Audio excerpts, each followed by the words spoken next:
모세오경에서 모세의 노래는 두 번 나옵니다. 출애굽기 15장에 먼저 나오고 신명기 32장 오늘 우리가 읽은 부분에 모세의 노래가 나오고 있습니다. 모세의 노래는 하나님의 정의와 공의에 대한 선언과 동시에 이스라엘의 악함에 대하여 고발하고 그리고 이스라엘을 돌보시는 하나님을 노래하는 내용으로 되어 있습니다. 따라서 모세는 과거의 역사를 상기시키면서 하나님의 구원을 노래하며 이스라엘 백성들을 교훈하고 있습니다. 특별히 글에 음을 붙여서 교훈한다는 점에서 고대 문화를 따르고 있다는 것을 알게 됩니다. 이제 모세가 자신의 노래를 통해 이스라엘 백성 이제 가나안 땅에 들어가야 되는 출애굽 2세대들에게 교훈하는 내용이 나오는데 먼저 모세는 하늘과 땅을 증인으로 초대하고 있습니다. 이들이 믿을 만한 증인인 이유는 사람은 변해도 하늘과 땅은 변하지 않기 때문입니다. 모세는 자신의 교훈이 생명수와 같다라고 고백합니다. 그리고 이 교훈의 주제가 여호와 하나님이 어떤 분이신가에 초점이 맞춰져 있습니다. 2절은 자신이 말하려는 이 교훈, 하나님의 말씀이 어떤 말씀인지를 증언하는데 내 교훈은 비처럼 내리고 내 말은 이슬처럼 맺히나니 연한 풀 위에 가는 비 같고 채소 위에 단비 같다라고 고백합니다. 하늘은 비를 내리고 땅의 식물은 그 비를 통해 생명력을 얻습니다. 따라서 모세는 지금 단비와 같은 말씀, 생명수와 같은 말씀, 이슬과 같은 말씀으로 이스라엘 백성들을 살리려고 하고 있습니다. 하나님의 말씀은 우리를 살리는 생명의 말씀이라는 뜻입니다. 이것이 바로 모세의 확신이었습니다. 모세는 하나님의 말씀의 가치를 아는 자였고 말씀의 능력을 체험한 자였습니다. 그래서 그는 말씀의 위대함을 먼저 노래합니다. 히브리서 4장 12절에서 동일한 확신이 나오는데 하나님의 말씀은 살아있고 활력력이 있어 좌우에 낯선 어떤 검보다도 예리하여 혼과 영과 및 관절과 골수를 찔러 쪼개기까지 하며 또 마음의 생각과 뜻을 판단한다라고 말씀합니다. 이때 중요한 것이 바로 땅이 하늘에서 내리는 생명수 단비를 잘 흡수해야 이 생명의 말씀이 능력을 발휘하게 되는 것입니다. 그러므로 하나님의 말씀을 그냥 덕담 정도로 듣지 말고 능력의 말씀이라는 것을 깨닫고 지금 모세는 내가 이제부터 하는 이 말씀을 잘 귀담아 들어라. 그리고 이 말씀을 좋은 밭, 옥토가 되어 받아들일 때 이 말씀은 살아있고 능력이 있고 활개를 띠기 때문에 엄청난 열매를 맺게 될 거다라고 말씀하고 있습니다. 그러므로 성도들이 이 세상을 살아가는 방법은 세상 사람들과 구별됩니다. 하나님의 약속의 말씀을 붙잡고 살아갑니다. 우리에게는 약속이 중요합니다. 약속이 성경에 기록되어 있습니다. 그러므로 성경은 구약, 옛 언약과 신약, 새 언약으로 되어 있습니다. 모든 것들이 다 약속입니다.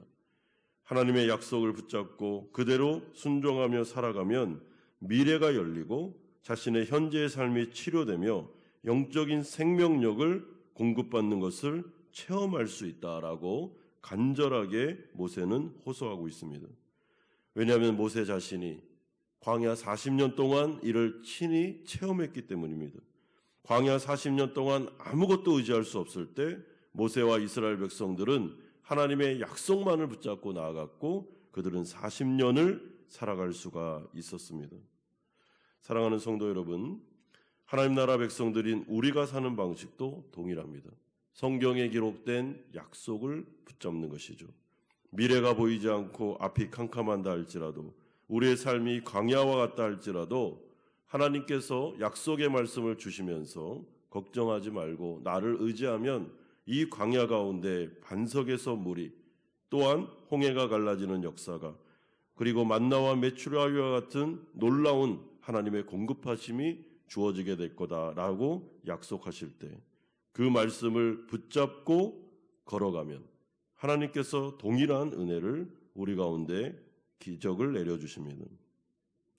그러므로 모세는 지금 선포하라는 교훈의 말씀의 주제 하나님은 어떤 분이신가라는 것에 대하여 이제부터 자신의 교훈을 시작합니다. 4절에 그는 반석이시니 그가 하신 일이 완전하고 그의 모든 길이 정의롭고 진실하고 거짓이 없으신 하나님이시니 공의로우시고 바르시도다.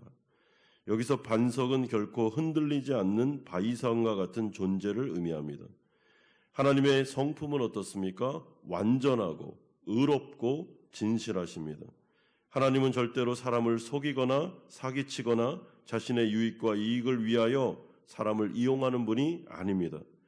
하나님은 언제나 늘 약속을 지키시는 항상 신실하시며 백성들을 위하여 선을 이루시는 분이십니다. 이에 비해서 하나님의 백성들이라고 자청했던 이스라엘 백성들은 어떤 모습이었습니까? 5절에 보면 흠이 있고 삐뚤어진 세대, 6절에 어리석고 지혜 없는 백성들이었습니다. 여러분, 삐뚤어졌다라는 것은 뒤틀렸다, 그릇되다라는 뜻으로 매사가 꼬여있는 것을 말합니다. 그러니까 늘 바른 시선이 아니라 매사에 의심하는 눈초리로 트집을 잡으려는 태도로 하나님을 바라봤습니다. 마치 예수님 당시의 종교 지도자들이 늘 의심하고 꼬투리를 잡고 불순종으로 나아갔던 것과 똑같습니다. 왜 그렇게 하고 있습니까? 이들의 마음이 꼬여 있기 때문에, 이들의 마음이 뒤틀려 있기 때문입니다. 하나님과 그분의 말씀에 대하여 이들은 불신앙의 태도로 40년 동안을 출애굽 1세대가 보냈습니다. 이에 모세가 한마디로 출애굽 1세대, 너희들의 부모 세대는 어리석었다라고 말씀하고 있습니다. 왜냐하면 결국 이들이 믿는 것은 하나님이 아니라 자기 자신들의 생각과 판단과 자신들의 힘과 능력이었고 교만이었으며, 그로 말미암아 이 어리석은 출애굽 1세대들은 광야 40년의 기간 동안 가나안에 들어가지 못하고 멸망하고 말았던 것입니다.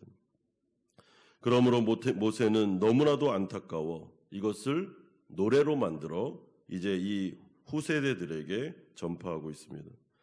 모세는 말 그대로 하나님을 경험한 사람입니다. 그는 하나님의 손에 붙잡혀 평생을 하나님의 능력으로 살았고 몸소 체험한 사람입니다. 그는 친히 시내산에서 하나님의 말씀을 받았고 하나님과 대화를 나눈 사람입니다. 그러므로 그가 내린 결론이 무엇입니까? 하나님은 우리의 아버지시고 우리를 지으신 창조주시며 우리를 만드시고 보호하시는 참된 목자다라는 것을 그는 강력하게 말하고 있습니다. 그러므로 하나님만을 의지하라는 것이죠. 하나님만을 한번 붙잡아 보라는 겁니다. 그러면 놀라운 은혜를 체험하게 될 거다라고 강조하고 있습니다. 그런 후에 모세는 이제 이스라엘 백성들을 향해서 옛날을 꼭 기억해야 된다라고 호소합니다. 하나님은 과거 이스라엘 백성들을 위해 뭘 하셨습니까? 7절에서 12절까지 이스라엘을 보호하셨던 하나님을 소개하고 13절에서 14절까지는 이스라엘을 높이셨던 하나님을 소개하고 있습니다. 우리가 과거의 역사를 기억하는 것은 무엇보다 중요한데, 왜냐하면 역사는 어떻게 해요? 반복되기 때문입니다. 우리가 과거의 역사를 기억하고 나아갈 때 하나님은 절대로 변하지 않는 분이시기 때문에 구약에 기록된 그 말씀은 구약에서 끝난 게 아니고 신약을 살아가는 우리도 구약에 살았던 성도들의 모든 기적을, 하나님의 돌보심과 인도하심을 반복적으로 경험할 수 있습니다. 그러므로 하나님은 우선 많은 민족 가운데 이스라엘을 선택하셨다고 9절에 말씀합니다. 여호와의 분깃은 자기 백성이라 야곱은 그가 택하신 기업이로다. 이것은 전적인 하나님의 은혜였습니다. 이스라엘 백성들은 타민족에 비해 오히려 작은 민족이었고 부족한 민족이었습니다. 하지만 하나님은 이스라엘 백성들을 사랑하셨고 선택하셨고 언약을 맺으시며 그들을 보호하셨습니다. 10절에 보십시오. 여호와께서 그를 황무지에서 짐승이 부르짖는 광야에서 만나시고 호위하시며 보호하시며 자기의 눈동자같이 지키셨도다. 여기서 자기 눈동자같이 지키셨다라는 말을 주목하십시오. 인간에 있어 눈은 가장 약하면서 가장 중요한 기관입니다. 그러므로 이 말을 바꿔 말하면 이스라엘 백성들은 내 눈에 넣어도 아깝지 않은 내 사랑하는 백성이다라는 뜻이 되는 것입니다. 사랑하는 성도 여러분, 하나님께서 우리를 택하셨습니다. 우리가 잘난 것이 있어서 택하신 것이 아닙니다. 하나님께서 우리를 사랑하셨기 때문에 우리를 택하셨습니다. 우리를 눈동자와 같이 보호하시겠다고 약속하십니다. 우리는 연약하고 타락한 사람들이었습니다. 하나님의 마음을 아프게 해드렸던 사람들이었습니다. 그러나 오직 하나님의 은혜로 우리를 사랑하기로 결정하시고 우리를 구원하기로 생각하시며 우리를 때에 따라 선택하셔서 이제는 독수리가 자신의 새끼들을 업어 나르듯 우리를 인도하시고 눈동자와 같이 여기시며 놀라운 일을 베풀어 주겠다라고 약속합니다. 잘한 것이 아무것도 없는데 오직 은혜로 그렇게 하겠다는 것입니다. 그러므로 이스라엘 백성들에게 이 하나님만을 의지하라고, 이분만을 바라보라고 말합니다. 그러면 가나안 땅에 들어가서도 아름다운 백성으로 살아갈 것이며 밭의 소산을 먹으며 반석에서 꿀을, 굳은 반석에서 기름을, 치즈와 우유와 아름다운 밀과 고기류 그리고 최고급 포도주를 먹게 될 거다. 내가 너희들을 책임지게 줄 거다라고 약속하고 계십니다. 사랑하는 성도 여러분, 신명기 중에서 이 모세의 노래는 모세가 죽기 전에 했던 유언과 같습니다. 누군가가 죽기 전에 유언하는 말씀은, 그리고 그것을 자녀들에게 준다는 것은 가장 중요한 부분을 말씀하는 것입니다. 엑기스 중에 엑기스입니다. 모세가 이스라엘 백성들에게 이제 죽음을 앞두고 출애굽 2세대들에게 주고 싶은 유언의 말씀, 하나님을 소유하라, 하나님을 붙잡으라, 하나님이 우리의 모든 것이다. 이것이 바로 모세의 노래의 핵심 중에 핵심입니다. 사랑하는 성도 여러분, 여러분들이 하나님을 붙잡으셔야 됩니다. 그리고 우리의 자녀들에게, 우리가 모세의 노래를 통해 모세가 후손들에게 유언을 줬던 것처럼 우리의 자녀들에게도 우리가 마지막에 해줄 말은 하나님을 붙잡아야 된다. 하나님이 전부다. 하나님이 유일한 우리의 소망이시다. 이것을 후세대들에게 가르쳐 주십시오. 여러분, 오늘 하루를 지내시면서 여러분들의 자녀들을 생각하시고 할 수만 있다면 외국에, 한국에 있는 자녀들에게도 카톡을 통해서 얘들아, 신명기에 오늘 매일 성경을 보니까 하나님을 붙잡아야 된단다. 우리 하나님을 의지하며 살자. 이렇게 카톡이라도 한번 보내주십시오. 그래서 정말 우리의 가정이 하나님 앞에 은혜와 축복을 받는 가정이 되기를 주 예수 그리스도의 이름으로 축원드립니다.